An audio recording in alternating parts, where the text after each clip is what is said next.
ensemble. Il est le Dieu de gloire, élevé dans les cieux. Personne n'est comme lui. Personne n'est comme lui. Personne n'est comme lui. Personne n'est comme lui. Personne n'est comme lui.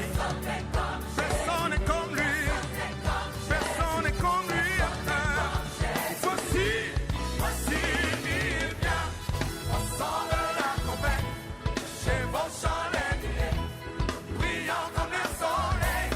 Élève la voix, comme c'est le jubilé. Radio Sion, dansez. Voici, il vient. Éternel, notre Dieu, nous voici dans ta maison. Nous voici dans ta présence, ô Père,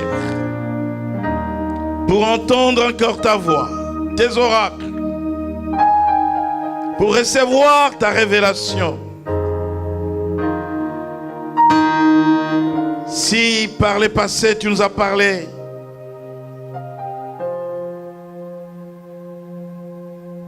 par les billets de tes prophètes, aujourd'hui tu nous parles par les fils. Christ soit la révélation, la parole révélée est dans le cœur et de ton peuple. Et que ce dimanche, Seigneur, soit béni d'entre les jours de la semaine, car c'est le temps que tu as choisi pour nous rendre, Seigneur, notre part de bénédiction. Saint-Esprit de Dieu, nous t'accueillons. Viens, viens, Saint-Esprit, se joindre à nous pour qu'ensemble nous glorifions le roi des rois, le Seigneur des seigneurs. Celui qui est digne d'ouvrir les livres, de briser les sceaux. Je l'ai appelé le lion de la tribu de Juda, Jésus-Christ, notre Seigneur et Sauveur. Nous prions à la gloire du Père. Amen. Amen. Prenons place. Ah, vous savez, il est bon pour les enfants de Dieu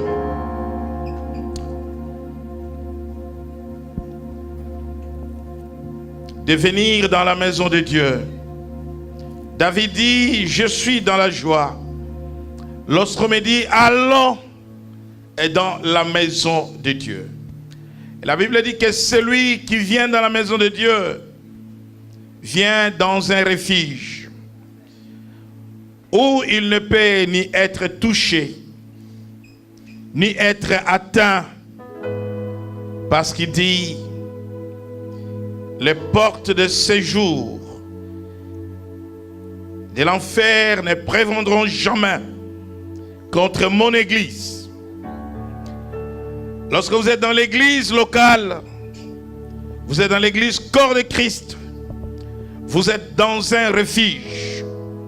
Vous savez, nous n'allons pas et dans des endroits de rassemblement où on cultive la haine, où on cultive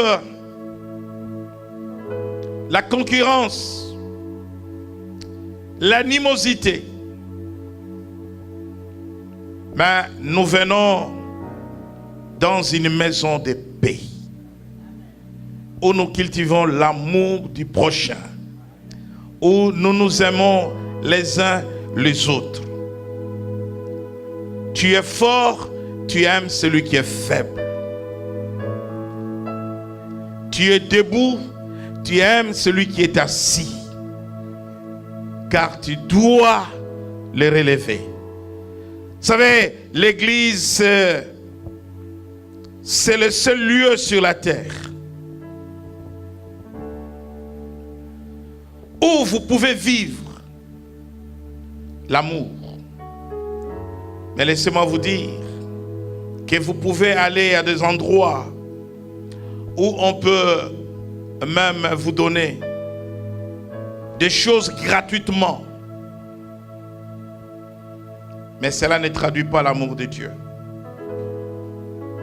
Vous pouvez aller à des endroits où il y a de la réjouissance, il y a des danses.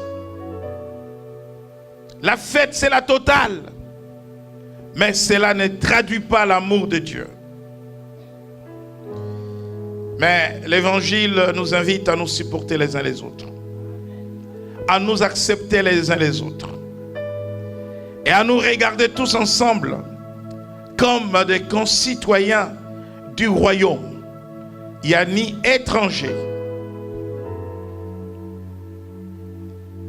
ni parvenu parmi nous, car nous appartenons à la même famille, qui est la famille de Dieu.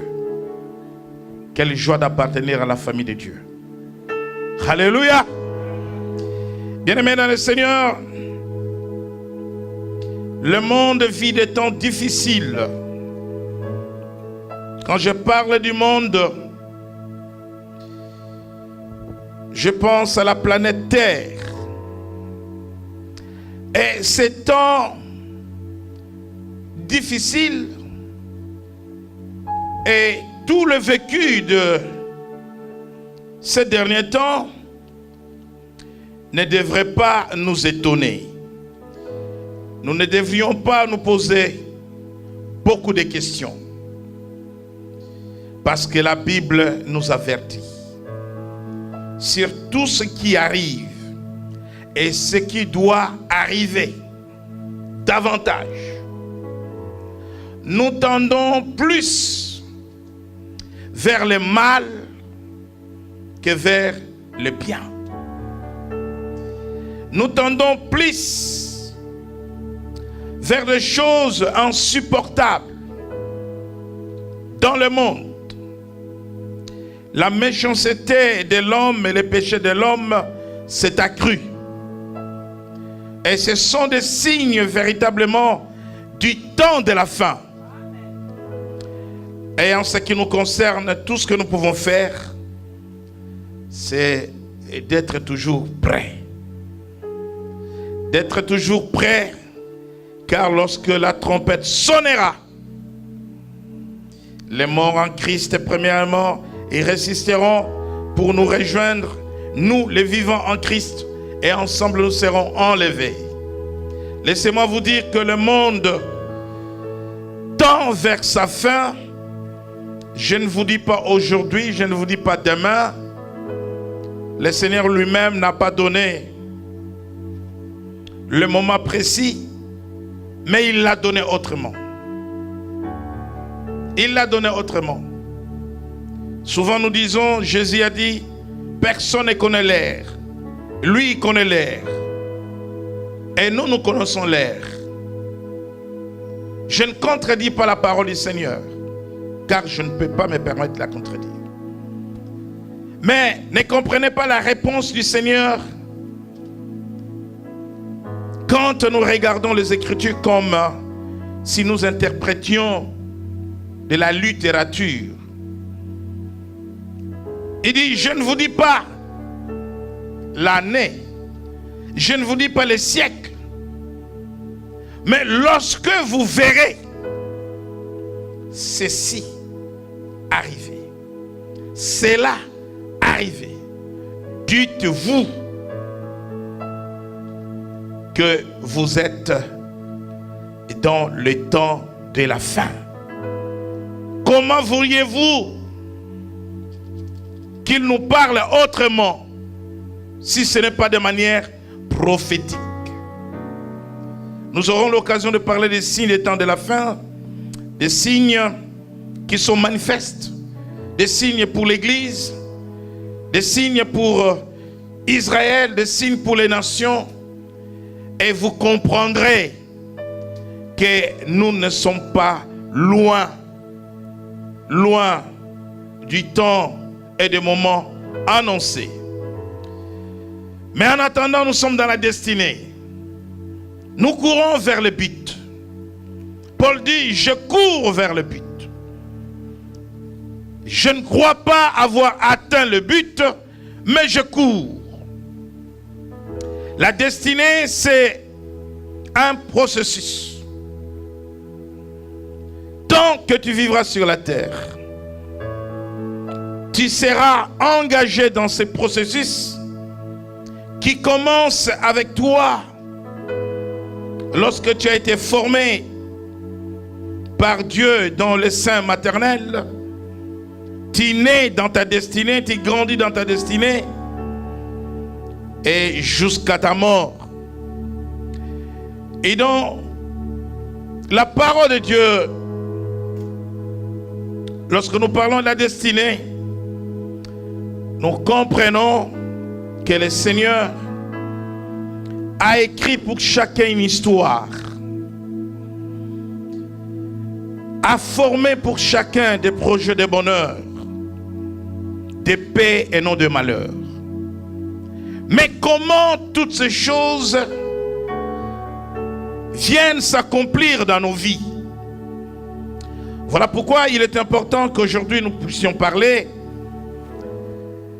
de l'accomplissement de la destinée dans le temps. La destinée s'accomplit dans les temps. Il est important de comprendre l'impact qu'a le temps dans la destinée de quelqu'un. L'impact du temps dans la destinée de quelqu'un. Car la destinée s'accomplit dans le temps.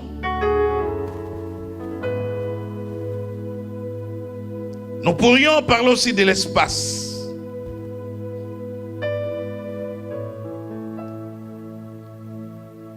Mais aujourd'hui, nous parlons du temps. Celle d'Israël devrait s'accomplir dans le temps, mais aussi dans l'espace. Le temps concerne les saisons de la vie.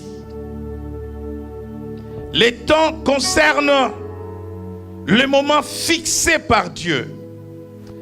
Et lorsqu'on parle de l'accomplissement de la destinée dans l'espace, là, nous touchons aux aspects géographiques de la destinée.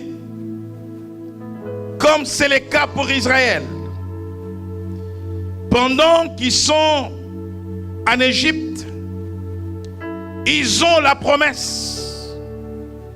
La manière dont leur destinée s'accomplira selon la promesse que Dieu avait faite à Abraham.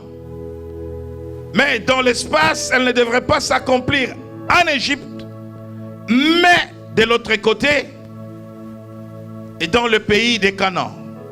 Ça, c'est l'accomplissement de la destinée dans l'espace.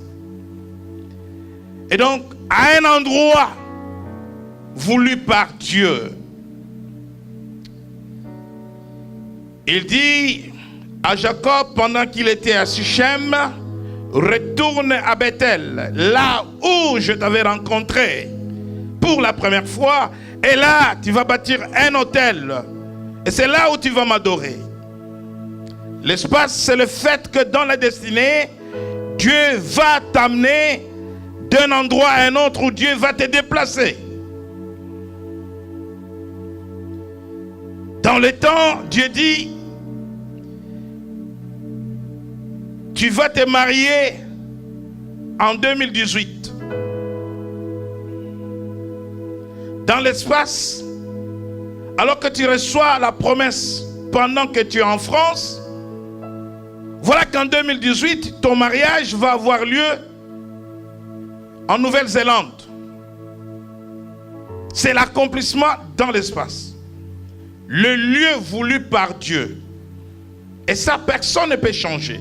Dieu sait où tu vas mourir. Ça, c'est la destinée dans l'espace. Dieu sait où tu vas t'établir. Tu peux être là, tu vis en France, mais tu n'es pas établi. Peut-être que tu es là, tu es de passage. Dieu peut te faire partir de la France vers un autre pays pour accomplir ta destinée. Donc, il y a l'espace, il y a le temps. Mais là, aujourd'hui, nous voulons parler du temps. Amen. Nous lisons notre texte de base depuis le début de l'année, le psaume 139, verset 16. Nous lisons la parole de Dieu, psaume 139, verset 16.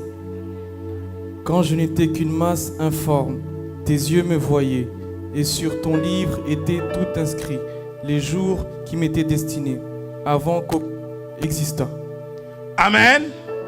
Nous restons sur ce texte.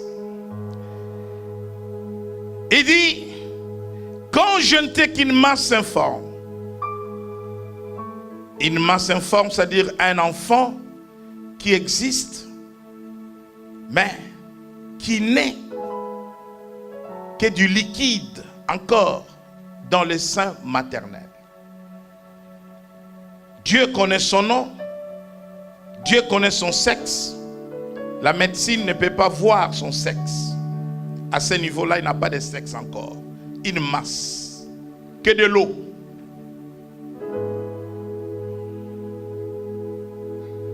Mais Dieu déjà connaît son sexe. Dieu connaît sa taille. Sera petite de taille, grande de taille.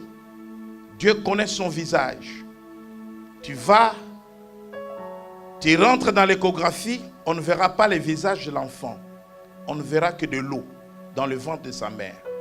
Une masse informe, c'est-à-dire désordonnée, sans forme. Et là, Dieu écrit ton histoire. Là, Dieu a déjà formé des projets pour ta vie. Mais il dit, étaient tous inscrits les jours. Pas le jour, mais les jours. Elle est où la différence? Pluriel. Les jours. Les jours qui m'étaient destinés avant qu'aucun d'eux n'existât. C'est-à-dire que Dieu écrit l'histoire de quelqu'un dans le temps. Alléluia. Les jours, pas un jour. Parce que toi, tu veux tout avoir en un seul jour. Toi, tu veux tout changer en un seul jour. Ce n'est pas la vision de Dieu. Ce n'est pas la pensée de Dieu. Toi, tu veux naître le jour de ta naissance. Tu pousses, tu pousses, tu pousses, tu pousses. Tu deviens grand. Et le jour de ta naissance, tu rencontres une femme, tu te maries. Et le jour de ta naissance, tu deviens PDG. Tu travailles. Et le jour de ta naissance, tu as une maison. Tu as une voiture. Tu as tout. Et tu peux régner. Non. Dieu ne nous a jamais fait de cette manière-là. Quelqu'un dit avec moi, dans le temps. Quelqu'un dit avec moi, dans le temps. La destinée de quelqu'un s'est construite. C'est construit. Même le maçon qui construit une maison, à un moment donné, il vient de couler le béton. Il attend quelques jours, le temps que ce béton sèche. On ne peut pas construire une maison, fondation, on fait monter linteau et tout, charpente, toiture, même pas en une semaine. Aucune technologie moderne n'est capable de faire ça. Amen. Si vraiment on doit construire avec du matériau tel que les sables, le ciment, l'eau, chaque chose arrive en son temps. La destinée s'accomplit dans les temps. Quelqu'un dit avec moi, dans les temps. Lorsque nous lisons dans les livres d'Éphésiens au chapitre 2, verset 10. Éphésiens 2, 10. Éphésiens chapitre 2 verset 10, je lis la parole au nom de Jésus-Christ. Car nous sommes son ouvrage, ayant été créés en Jésus-Christ pour de bonnes œuvres que Dieu a préparées d'avance afin que nous les pratiquions. Amen. Nous avons été créés pour de bonnes œuvres. Et ces bonnes œuvres, c'est nous qui les faisons. C'est nous qui les pratiquions. Et comment ces bonnes œuvres vont arriver dans notre vie, dans la vie de chacun. Nous lisons dans Philippiens, au chapitre 1er, verset 6.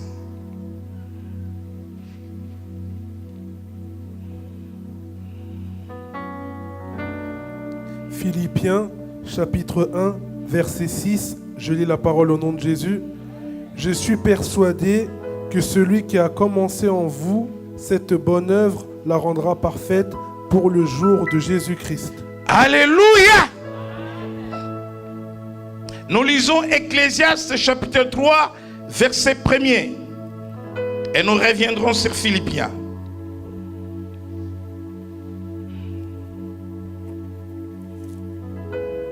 Nous lisons la parole au nom du Seigneur. Ecclésiaste 3, chapitre 1er. Il y a un temps pour tout, un temps pour toutes choses, sous les cieux. Amen. Un temps pour tout, un temps pour toutes choses. Maintenant, revenons dans Philippiens, chapitre 1er, verset 6. Il dit, je suis persuadé, je suis convaincu, je suis certain, sûr. Cela veut dire que ce que je dis, c'est cela. Cela veut dire que la vérité que j'annonce, c'est celle-là. Je suis persuadé que celui qui a commencé en vous cette bonne œuvre la rendra parfaite pour le jour de Jésus.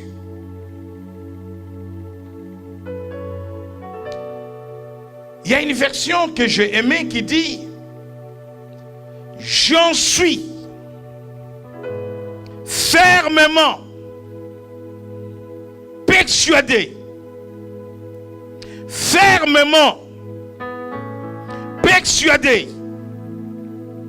que celui qui a commencé en vous cette bonne œuvre poursuivra jusqu'à son achèvement au jour de Jésus-Christ. » Commencer, poursuivre, achever. Ce sont les trois verbes de Dieu. Quelqu'un dit avec moi, commencer, poursuivre, achever.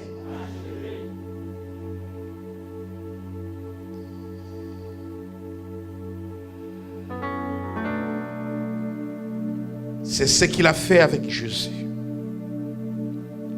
Il a commencé avec Jésus. Il a poursuivi avec Jésus. Et il a terminé avec Jésus.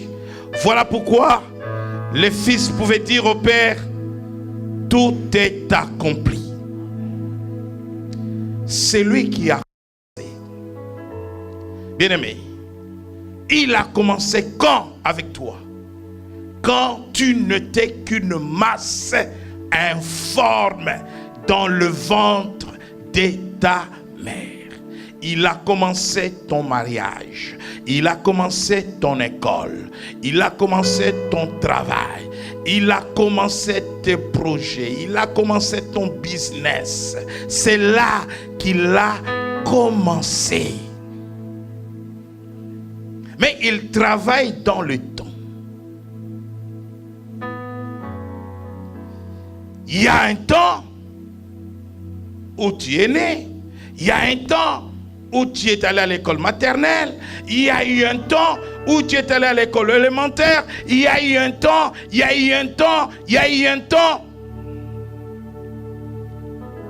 De l'enfance à l'adolescence, à l'âge adulte, la jeunesse, jusqu'à la fin. Il a commencé avec toi dans le psaume 139, verset 16. Il a commencé avec toi. Tu n'avais pas encore un nez, tu n'avais pas encore de yeux, tu n'avais pas encore la tête, tu n'avais pas encore la couleur de la peau. Ce n'est pas parce que ta mère est blanche que tu étais blanc. Ce n'est pas parce que ta mère est noire que tu étais noir. Tu n'avais pas encore la couleur de la peau.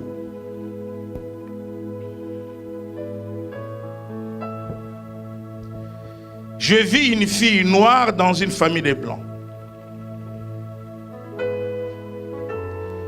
Parce que même la couleur de la peau, c'est Dieu qui la détermine. Et la couleur de la peau fait partie de la destinée de quelqu'un. Dis, j'ai une belle peau. Chacun regarde sa peau. J'ai une belle peau. Amen. Bien-aimés dans le Seigneur, la destinée s'accomplit dans le temps. Les chrétiens aujourd'hui veulent tout avoir en une fois, en un seul jour. On demande à Dieu de tout régler. Pas de règlement différé. Aujourd'hui, je veux mon mariage, je veux mon bébé, je vais.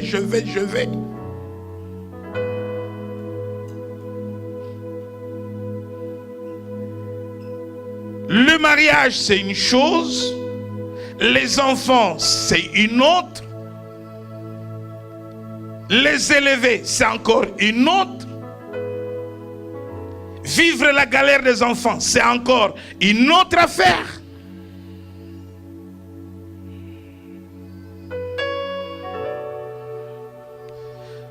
Savez-vous que les enfants sont très égoïstes? Quand vous avez des enfants, sachez qu'ils sont très égoïstes. Parce que vous devez tout faire pour eux. Vous devez vous sacrifier pour eux. Vous devez les supplier. Ils sont tellement égoïstes qu'ils vont vous demander de tout donner. Les parents savent ce que je suis en train de dire. S'il y a des gens qui ne partagent rien avec les autres, ce sont les enfants. Les enfants veulent tout posséder, tout avoir. Capricieux. Ils font ça aux parents.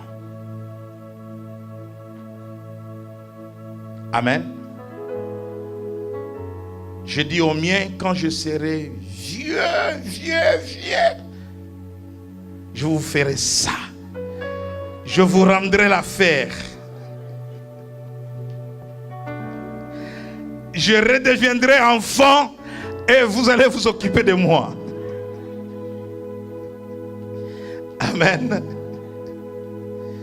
Un jour, Brice a dit à sa mère, je ne vais pas habiter loin parce que de temps en temps, peut-être que je passerai pour donner des médicaments à papa. J'ai dit, ah, lui, il a compris qu'il me doit. Et J'ai mon troisième enfant, Bruno, à chaque fois qu'il demande l'argent, depuis le bas âge, il dit pas, papa, est-ce que tu peux me donner 5 euros, 10 euros? Il dit, prête-moi 10 euros. Alors je dis, je fais bien les calculs, parce que c'est toi qui utilises le mot prête-moi. Mais un jour, on fera des comptes. Fini l'école. Amen. Bien-aimés dans le Seigneur, Dieu fait les choses dans le temps qu'il a fixé. Ecclésiaste dit, il fait toutes choses bonnes en son temps. C'est-à-dire que si tu pousses Dieu à faire quelque chose en dehors de son temps, la chose ne sera pas bonne. Amen. Laisse Dieu te donner une bonne chose en son temps. Si tu veux du pain, il te donnera du pain. Vous savez, si vous prenez des fruits, vous mangez des fruits qui ne sont pas mûrs. Une mangue qui n'est pas mûre, vous mangez parce que vous avez faim. Qu'est-ce que vous allez remarquer? Vous allez avoir mal au ventre. Parce que vous avez mangé une mangue qui n'a pas été mûre. Il faut qu'elle soit mûre. Voilà pourquoi des saisons. Et Dieu lui-même, il s'applique le principe du temps. Alors que Dieu n'est pas dans le temps, il a fait le temps pour l'homme et pour toutes les autres créatures. Lui n'est pas dans le temps, lui est dans l'éternité. Nous ne sommes pas dans l'éternité, nous sommes dans le temps. Parce que avec nous, il y a un commencement, il y a un aboutissement. Avec Dieu, il n'y a pas de commencement, il n'y a pas d'aboutissement. Dieu va s'appliquer ces principes du temps. Lorsque nous lisons dans Genèse, tout le premier chapitre de Genèse, la Bible nous parle de la création.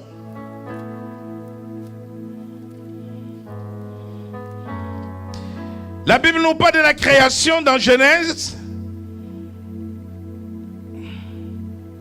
au chapitre 1er. Lorsque nous lisons le chapitre 2, verset 1er, lisons Genèse chapitre 2, verset 1er. Genèse chapitre 2, verset 1er, je lis la parole au nom de Jésus-Christ. Ainsi furent achevés les cieux et la terre et toute leur armée. Et lis le chapitre 1er, verset 1er. Genèse 1er, verset 1er. Au commencement, Dieu créa les cieux et la terre. Merci. Au commencement, Dieu créa les cieux et la terre. Chapitre 2, verset 1er. Ainsi firent achever les cieux et la terre et toutes leurs armées. Les armées des cieux, les étoiles, la lune, le soleil. Bien-aimés dans le Seigneur, Dieu crée le monde en 7 jours. 7 jours, pas en un jour. Mais toi, tu veux être une créature d'un jour. Ça ne va pas, non?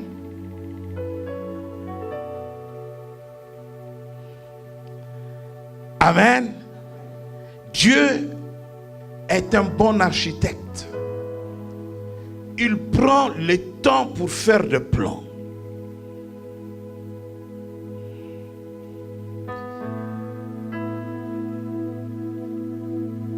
Tu viens dire à Dieu, à quand mon fiancé? Mais Dieu connaît ton fiancé. Amen. Ce que tu ne sais pas,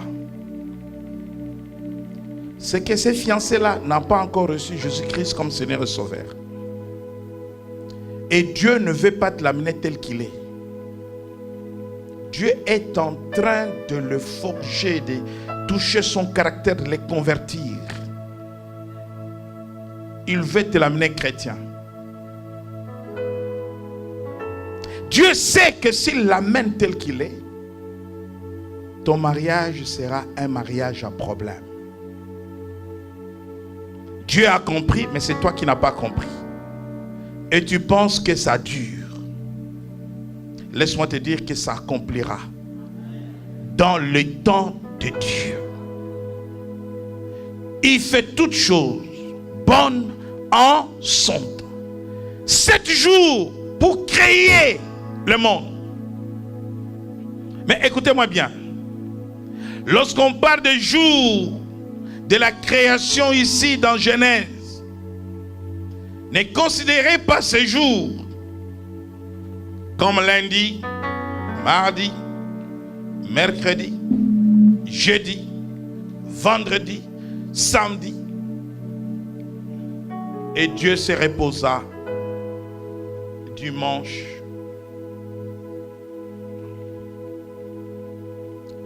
Les 7 jours ici sont des saisons. La Bible dit qu'un jour pour Dieu vaut combien? Combien? Combien? Le monde n'a pas été créé en une semaine. Il y a des écarts de périodes et de longues périodes pour faire bien. Voyez-vous, dans Genèse, au verset 7, il dit, et Dieu fit l'étendue, il sépara les eaux qui sont au-dessus de l'étendue d'avec les eaux qui sont au-dessus de l'étendue, et cela fit ainsi. Dieu appelait l'étendue ciel, ainsi un soir et un matin, ce fut le second jour. Vous passez à un autre jour, cela fit ainsi. Vous passez à un autre jour, cela fit ainsi. Vous passez au verset 12, la terre produisit de la verdure, de l'herbe portant de la semence selon son espèce, et des arbres donnant du fruit et ayant en eux leur semence selon leur espèce. Dieu vit que cela était bon.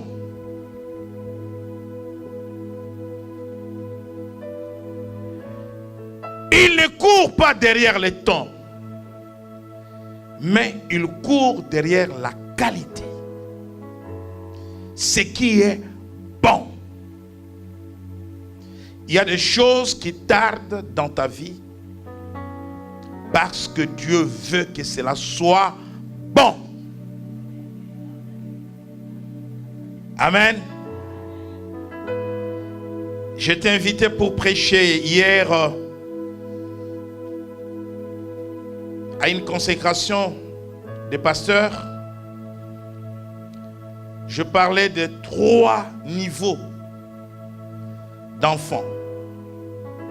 3 niveaux.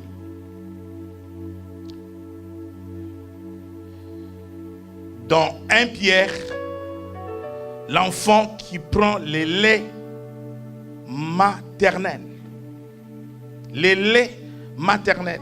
Le lait spirituel. La parole de Dieu, mais au niveau du bébé spirituel. En grec, on l'appelle brephos. Et dans Corinthiens, Paul dit, quand j'étais enfant, je parlais comme un enfant, je pensais comme un enfant, je me comportais comme un enfant. Cet enfant-là, c'est le 2e niveau, on appelle népios en grec, l'enfant mineur. Il n'est pas encore mature. il ne peut pas servir Dieu et dans l'église parce qu'il n'est pas mature. Et le troisième niveau, Paul dit, quand je suis devenu homme, j'ai laissé de côté tout ce qui était de l'enfant. Et le troisième niveau, c'est techno. C'est-à-dire l'enfant qui a atteint la maturité. Un enfant responsable, à qui on peut faire confiance, à qui on peut confier les clés. Alors je dis à l'église où j'étais hier, peut-être que vous êtes arrivés au même moment que ceux qui sont élevés aujourd'hui et vous êtes là derrière en train de bouder. Il a plu à l'homme de Dieu de comprendre qui est bébé spirituel, qui est mineur spirituel et qui est mature. Et ceux qui sont élevés aujourd'hui, certainement qu'ils ont atteint la maturité pour avoir la charge de l'église. Parce qu'on ne confie pas cette charge aux bébés ni aux mineurs. Voyez comment Dieu travaille dans son monde. Et donc, il crée en 7 jours. Ce sont des saisons, des temps. Mais ce qui compte pour Dieu, c'est qu'il fasse les choses bien. Les mamans sont là. Si un bon repas doit être préparé en 2 heures, si on vous fait ces repas-là en 20 minutes, laissez-moi vous dire que vous verrez la sauce, l'huile au-dessus de l'eau, les oignons au-dessus de tomates, parce qu'on vous l'a fait dans la précipitation. Surtout les hommes. Je suis pressé, je dois partir. Fais vite, fais vite. Elle va faire aussi vite. Elle n'a pas le temps. Et le repas ne sera pas bon. Il ne sera pas délicieux. Dieu dit à Sarah, à Abraham, dans le livre de Genèse, au chapitre 18, verset 10. Lisons Genèse 18, 10. À partir du verset 9 jusqu'à 11. Genèse chapitre 18, verset 9 à 11. Je lis la parole au nom de Jésus. Où est Sarah, ta femme? Il répondit, elle est là dans la tente. L'un d'entre eux dit, je reviendrai vers toi à cette même époque, et voici Sarah, ta femme, aura un fils. Sarah écoutait à l'entrée de la tente qui était derrière lui. Abraham et Sarah étaient vieux, avancés en âge, et Sarah ne pouvait plus espérer avoir des enfants. Amen. L'un d'entre eux dit, je reviendrai vers toi à cette même époque. Et voici Sarah, ta femme, aura un fils. Je reviendrai vers toi à la même époque. Si aujourd'hui je te dis que je reviendrai vers toi à la même époque, cela veut dire quoi? Je reviendrai vers toi le 31 août 2017. Ça sera la même. Comprenez maintenant le langage de Dieu. Quand Dieu promet, quand tu reçois la révélation de la parole de Dieu, tu reçois une parole prophétique, une promesse de Dieu. sache que le travail a déjà commencé. Je vous ai dit que le travail a commencé quand tu étais dans le sein maternel. Là, il a écrit. Le travail se poursuit. Dans Genèse 21,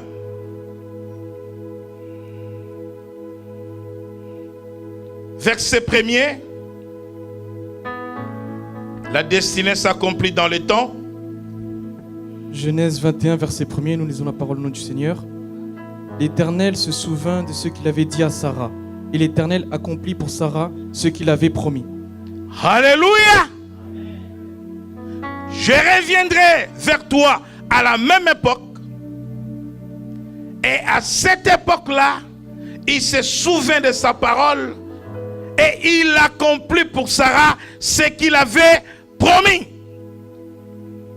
Toi, à la place de Sarah, tu diras à Dieu, je suis avancé en âge. Aujourd'hui, c'est aujourd'hui que l'affaire commence. Et je vais accoucher sur aujourd'hui. Alléluia. Amen. Je reviendrai. Vous ne pouvez pas comprendre que Dieu annonce à Abraham quelque chose qui arriverait à sa postérité. Il lui dit, ils seront étrangers. Ils iront immigrer sur une terre étrangère.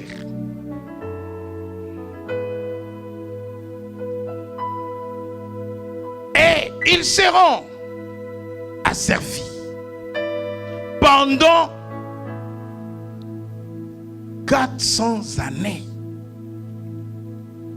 Mais au bout de ce temps, j'interviendrai pour les faire sortir et les conduire sur la terre que je t'ai promis, le pays de Canaan. Quand les Hébreux commençaient à souffrir, ils étaient persécutés,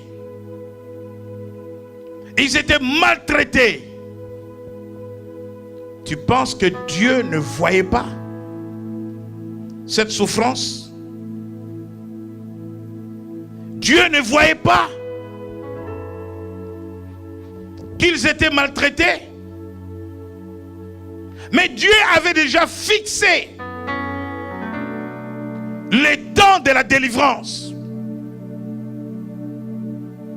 Dieu ne s'est pas repenti. Bien-aimé dans le Seigneur, Dieu voit ta souffrance.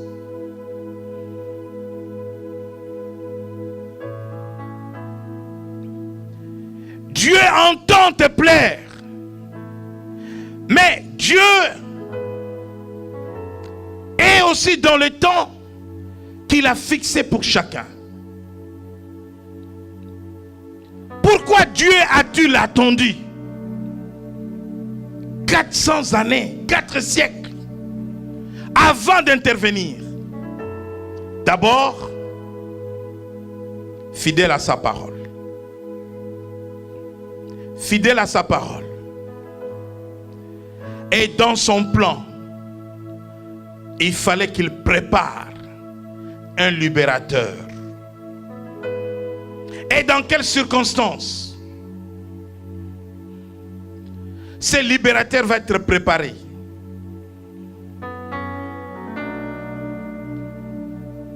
Ce libérateur, tout bébé, Dieu, par un mystère, va l'introduire dans la maison de Pharaon. Tout ça, c'est le temps de Dieu.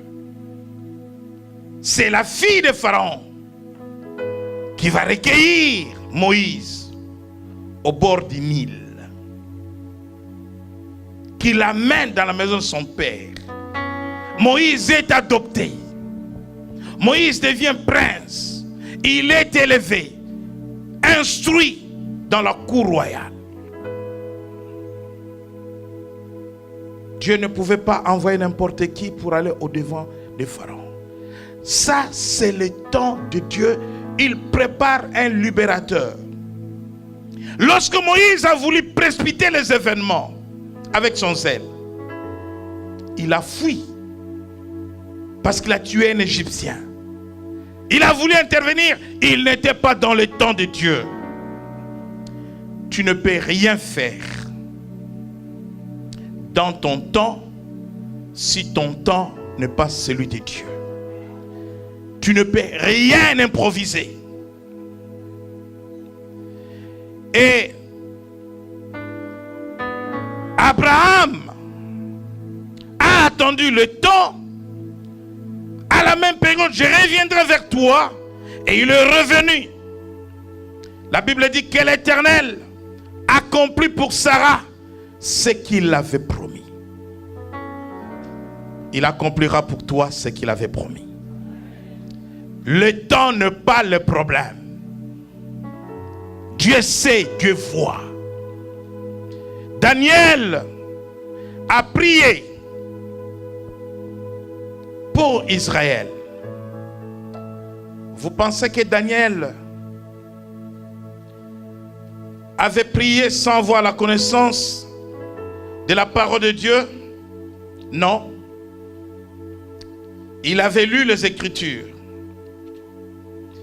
Et dans les Écritures, il savait que Dieu avait annoncé la déportation de son peuple en Babylonie. C'est dans les Écritures.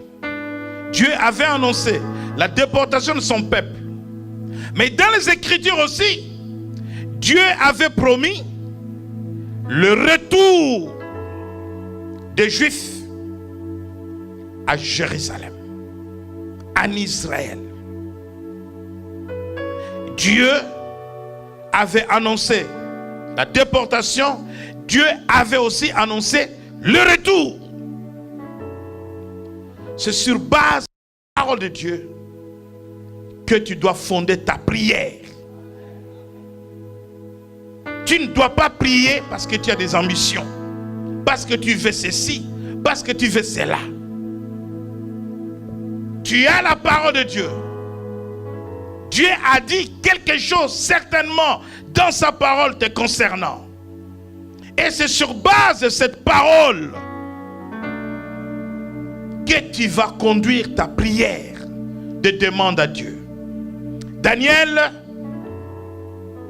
va gêner pour son peuple. Il va prier pour son peuple. Dans le livre de Daniel au chapitre 9, je vais lire rapidement au verset 20. N'oubliez pas, achever, poursuivre, commencer, poursuivre, achever. Ces trois verbes, c'est pour toi. Il y a quelque chose qui a déjà commencé dans ta vie, mais que tu n'as pas encore vu. Il y a quelque chose qui est en train de se poursuivre dans ta vie, mais que tu n'as pas encore vu. Mais bientôt, tu verras l'aboutissement. Alléluia. Alléluia. Est-ce qu'une femme enceinte d'un jour, peut le savoir?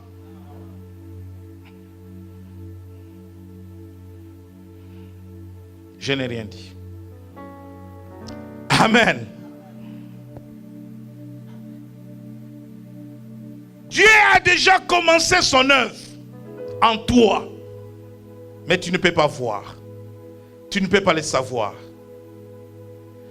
Aujourd'hui, tu vas dire, Seigneur, merci pour ce que tu as commencé. Merci parce que tu es en train de poursuivre. Et je te rends grâce pour l'aboutissement de ce que je vais voir bientôt. Ça, c'est la prière de foi. Tu as la foi que Dieu a déjà commencé. J'en suis fermement persuadé. Celui qui a commencé en vous cette bonne œuvre poursuivra jusqu'à son achèvement. Daniel plaide. Daniel a gêné. Il est en prière. Dans Daniel chapitre 9 verset 20, je parlais encore. Je priais. C'est Daniel qui parle. Je confessais mon péché et les péchés de mon peuple d'Israël. Oh, peut-être que tu as déjà prié pour ta famille. Tu as confessé les péchés de ta famille. Et je présentais mes supplications à l'Éternel. Il implorait l'Éternel, mon Dieu, en faveur de la sainte montagne de mon Dieu. Je parlais encore dans ma prière quand l'homme Gabriel, l'ange Gabriel, que j'avais vu précédemment dans une vision, s'approchait de moi d'un vol rapide au moment de l'offrande du soir. Bien-aimé, le moment de l'offrande, c'est le moment de la visitation de Dieu dans la vie d'un enfant de Dieu. Le moment de sacrifice, c'est le moment de la visitation. Il m'instruisit et s'entretint avec moi. Il me dit: Daniel, je suis venu maintenant pour ouvrir ton intelligence. Lorsque tu as commencé à prier, la parole est sortie. Je viens pour te l'annoncer. Car tu es un bien-aimé, sois attentif à la parole et comprends la vision. 70 semaines ont été fixées sur ton peuple et sur ta ville sainte pour faire cesser les transgressions et mettre fin au péché, pour expier l'iniquité et amener la justice éternelle, pour sceller la vision et les prophètes et pour oindre les saints des saints. Pour la destinée d'Israël, Dieu dit: Daniel, j'ai entendu ta prière, mais cette affaire, ce n'est pas aujourd'hui. 70 semaines. C'est notre enseignement. J'aurai l'occasion de les donner. 70 semaines ont été fixées. Dieu a une date pour toi. Dieu a un jour pour toi. Dieu a une année pour toi.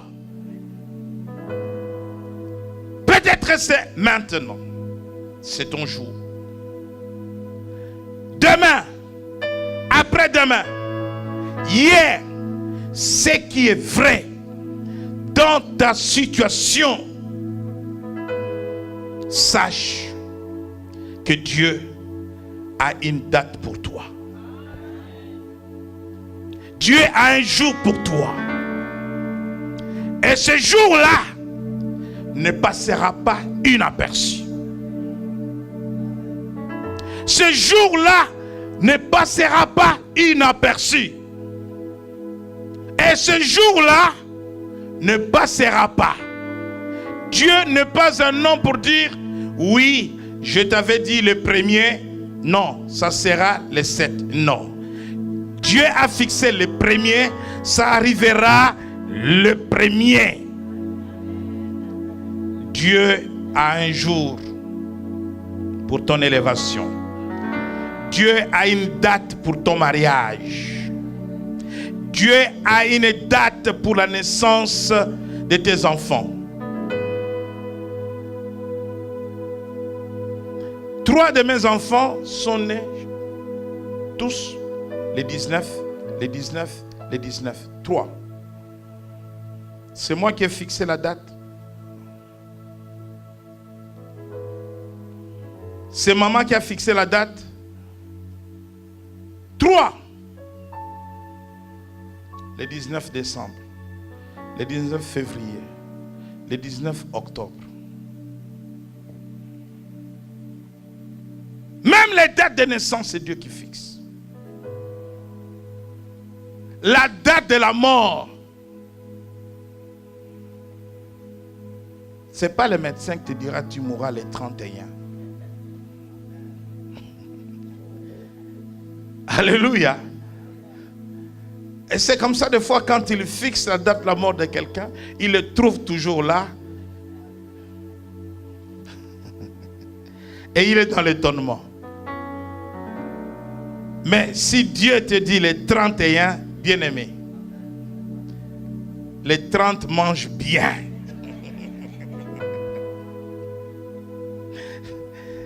Les 30 mangent bien. Parce que le 31 ne passera pas. Si tu ne veux pas mourir en dehors de ta maison, reste à la maison, le 31. Même pendant ton sommeil, tu vas partir. Parce que c'est la date de Dieu. Il dit à Daniel, 70 semaines ont été fixées. Bien-aimé, il y a un temps fixé par Dieu. Je voudrais tout simplement aujourd'hui te dire, ne te décourage pas. Je voulais relever quelqu'un qui est découragé. Quelqu'un qui est abattu. Parce que c'est long. Parce que ça tarde. Parce que j'attends. Jusqu'à quand? Je suis là pour te dire, l'œuvre a déjà commencé. Je suis là pour te dire, l'œuvre se poursuit. Je suis là pour te dire que Dieu est en train de travailler. Alléluia. Et cette œuvre s'accomplira pour son aboutissement. Voilà pourquoi, dans Philippiens, nous avons dit, j'en suis fermement persuadé que celui qui a commencé en vous poursuivra cette œuvre jusqu'à son achèvement. Jusqu'à son aboutissement. Il poursuit et il termine. Dieu n'a jamais fait de maison inachevée. Connaissez les maisons inachevées? Quelqu'un trouve un peu d'argent. La Bible dit quand tu veux construire, il faut bien faire les calculs. Sinon demain on va se moquer de toi. Oh, cet homme a commencé, mais il n'a pas fini. Un peu d'argent, fondation, briques, plus d'argent. Maison inachevée. Dieu n'a jamais commencé une œuvre qui soit imparfaite. Quand il commence, il poursuit et il achève. Tel qu'il a commencé avec toi, il est en train de poursuivre et il va achever. Voilà pourquoi nous pouvons prier maintenant sur la parole du prophète Habakkuk. Si elle tarde, attends-la. Elle est en marche. Alléluia. Quelqu'un a dit que voilà un sauveur. Non, il n'y a qu'un seul sauveur, Jésus. Quand Jésus dit en marche, c'est en marche. Habakkuk dit, si elle tarde, attends-la. Bien-aimé dans le Seigneur, Dieu a fixé une date pour toi. Et il est en train de préparer des choses de manière que tu reçoives, que tu rentres dans ce plan, dans ce but, dans les temps favorables. Le meilleur temps que tu n'as jamais imaginé. Alléluia. Les temps favorables de Dieu. Dieu veut que tu rentres dans ton élévation dans les temps favorables. Dieu veut que tu rentres dans le mariage dans les temps favorables. Ne sois pas inquiet. Le travail a commencé, l'œuvre a commencé. L'œuvre se poursuit. Je vous ai parlé d'une grossesse d'un jour. Vous m'avez tous dit, on ne peut pas savoir. Et c'est comme ça que vous ne pouvez pas savoir quand Dieu a commencé son œuvre en vous. Alléluia. Oui. On a vu même des femmes à 2 mois, 3 mois, elle ne sait pas qu'elle est enceinte. 2 mois, 3 mois. Crise à l'hôpital, dit, oh madame, vous êtes enceinte. Hein? Alléluia. Le Seigneur a déjà commencé à travailler. Tu es au bout du tunnel, mais tu ne te rends pas compte. Toi, tu es en train de pleurer, de regretter, c'est long, ça tarde. Non! Tu es au bout du tunnel. Commencez, poursuivre, achever. Les 3 verbes de Dieu. Dieu ne commence pas une œuvre qu'il laisse inachevée. Il finira cette œuvre. Lèvons-nous dans sa présence.